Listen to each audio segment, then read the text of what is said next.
Hey YouTube, Puff and Snuff here. Ian checking in as always from beautiful Northeast Ohio. Beautiful day out here today, guys. Sitting out on the back deck with a pipe. Thought I'd jump on and do a little ramble. I guess it's not really a ramble, there's a point to it. Talk a little about that and then a little bit about this new tobacco I'm trying.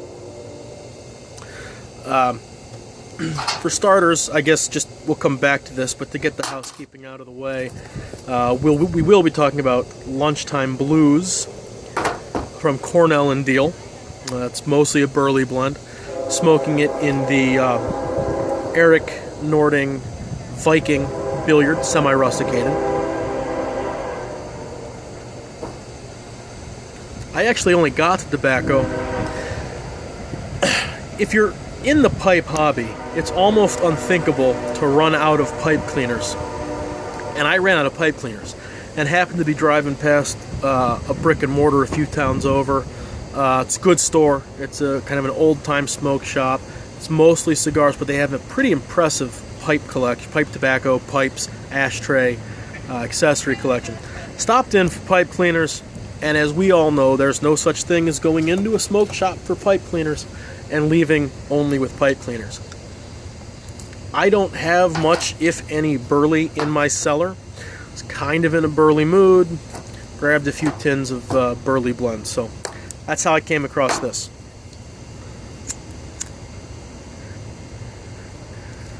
Anyway, we'll come back to that. Had an interesting day today, fun day.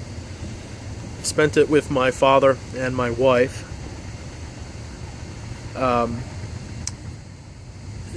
They are doing a celebration, or I guess the right word would be a commemoration of Lincoln's assassination this year. And one of the things they're doing is they built a replica train car of the car that would have carried his body from Washington to Illinois. And it's stopping along the way at a lot of the towns and cities where it would have stopped when it made its original trip back in the 1860s. And I happen to live in a town where the funeral train stopped. And it dovetails nicely locally, because locally they are kind of turning the old railroad depot, which has been defunct and out of use for many, many years, into a local railroad museum. And so it's not really in full swing yet. They don't have all the exhibits up, but they have a lot of the memorabilia out. They do have some, exhibits in place. So it's kind of neat to check that out. Kind of a, it was the Lincoln thing plus some local history thing, and that's pretty cool. I don't know if I've said on here before, my academic background, which of course I do not put to use in real life at all, is in history.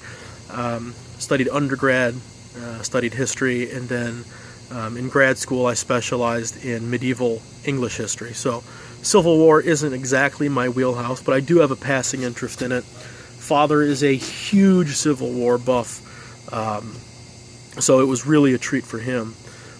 So that's how we spent our day. And I'll tell you, if you live in Northern Ohio or Illinois or Indiana, and you're going to get a chance, if it's going to be anywhere near you, it really is worth taking an hour out of your day. It is pretty cool.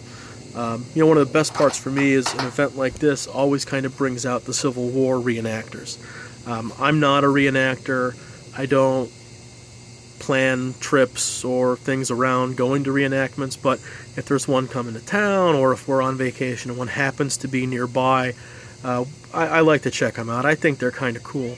And if you're into that or you've been to these things, there always seem to be a lot more Southern reenactors, people that are, reenacting themselves as Confederate soldiers, more than the Union troops. And an event like this, so focused on Lincoln, brings out the Union guys, and they're always cool to talk to. It's a cool hobby, and just kind of talk to those guys about how they do it, why they do it, what they like about it, where they've been. Those are always fun conversations to have with people. So that was fun. That was a good part of the day. And in fact, there was a locally here, the city I'm in. I can't even remember his. I don't even know his rank, but there was an officer of some minor importance that served the Union, and I think it's someone from his family, but I'm not sure. Reenacts him specifically, and he goes to a number of events, and so I've actually seen him a few times. Hey, you know, we're from the same town. You know, I probably live, you know, half a mile from you, blah, that kind of thing. So he was there. It's always fun to run into him. Casement is the last name. Like I said, I should, but I don't know a whole lot of history behind him in particular. So that was my day. It was a cool day. It was a good day. If you get the chance to see it, guys, it really, like I said, it's not going to take up your whole day. It's a neat way to spend an hour on the weekend. But it got my dad and I to talking.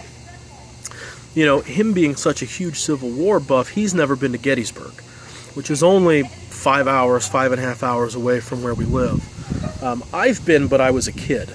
And, you know, I'll tell you, we were talking and I said, I think it's important that kids, I was probably 8 or 9, you know, kids of kind of a grade school age go to places and see things like that are, you know, historically or culturally significant, just to, you know, at that age start to get that sense that there is more to the world than kind of that preteen and teenage melodrama, and, you know, whose house are you spending the weekend at, you know, where are you going Friday night, what movie's coming out, what video game's on, who's, you know, what's the big football match this weekend or whatever.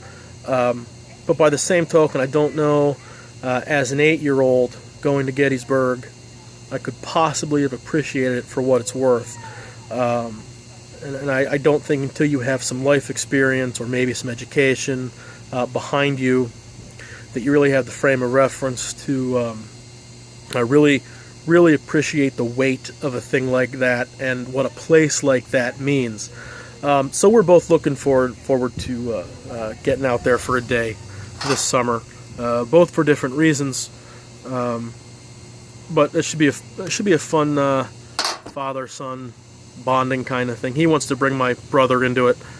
That's not really up his alley at all. So I don't think that'll happen. But so that was my day. It's a good day. Well, I guess this is mostly a tobacco channel, so we should probably talk about tobacco a little bit. Let's talk about this Lunchtime Blues. It's described as a burley-based blend with Virginias and a touch of Orientals, a perfect pick-me-up to get you through those long midday doldrums.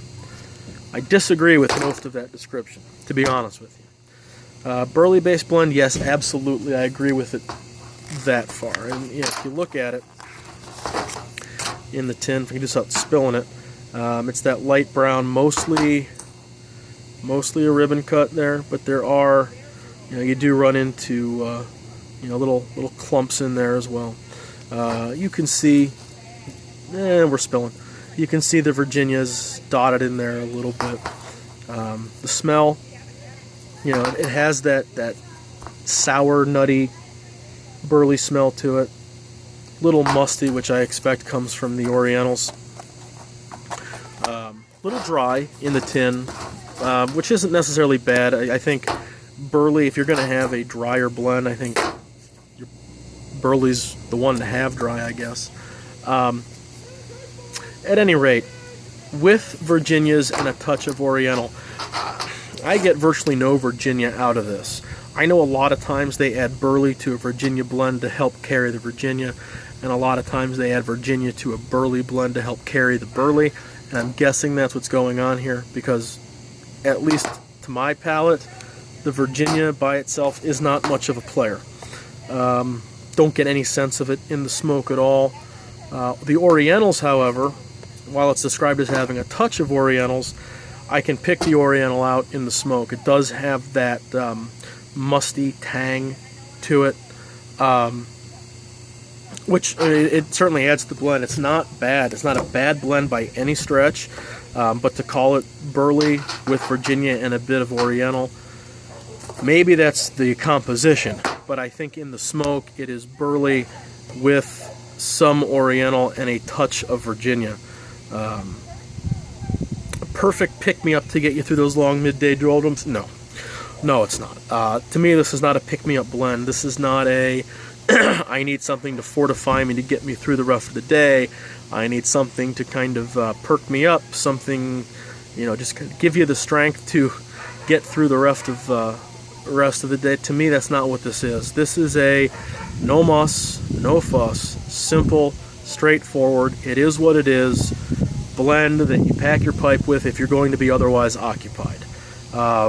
If you work with your hands in a shop or whatever, this would be a good blend to puff on. It is what it is. Gets you a little, you know, gives you that pipe smoking experience. It's a good burley blend.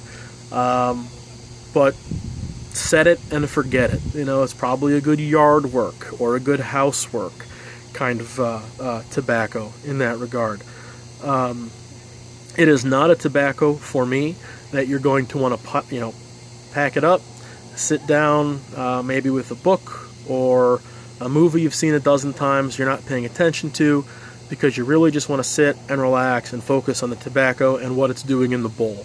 If you want to smoke this, getting a tobacco experience where, you know, like you get with a lot of Balkan blends or some Virginia Perique blends, where it changes and, you know, it's more about experiencing the tobacco as its own kind of event. This falls very, very flat in that regard. But you need something to smoke while you're busy, perfect. But I don't think it's going to knock anybody's socks off. Reviews tend to be average or above average. There aren't many of them.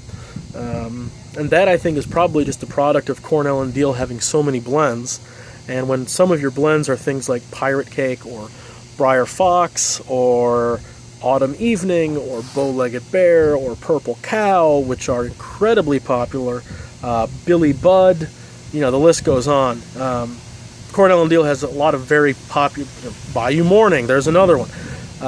C&D have a lot of very popular blends, and so I think some of these, especially some of the newer blends, this was tinned late 2013. I might be wrong, but I feel like these have been out 4 years, 5 years. I could look it up, but I think they're fairly new. The Working Man series, as they call them. Plus Cornell and Diehl, they do so much with other brands. Last I knew, they were still tinning the Bingham tobaccos. I know they tin all the Greg Peace tobaccos. So,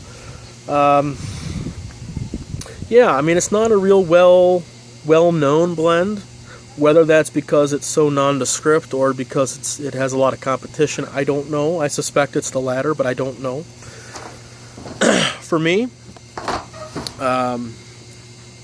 sun's getting in the eyes a bit there.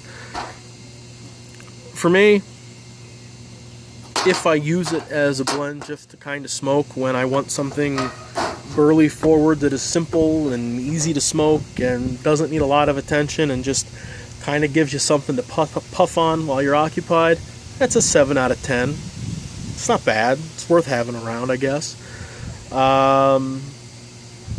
Taking all things into consideration, that ideally I would like a tobacco that can be a good tobacco on its own, that can be its own experience.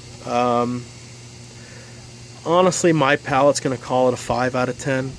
Certainly good enough that I'm going to finish the tin. I'm not going to throw it away or feed it to the dog or throw it in a campfire. I'll definitely smoke it. It's not bad. Part of this is probably my fault. I'm not a big burley smoker. Sometimes I get in a burley mood. When I bought this a couple days ago, I was in a burley mood, and I'm kind of in a burley mood now. But really, I'm a Virginia Perique, Latakia kind of guy. So even when I'm in a burley mood, I'm not a burley guy. I mean, I'm a burley guy, but I'm not a burley tobacco guy.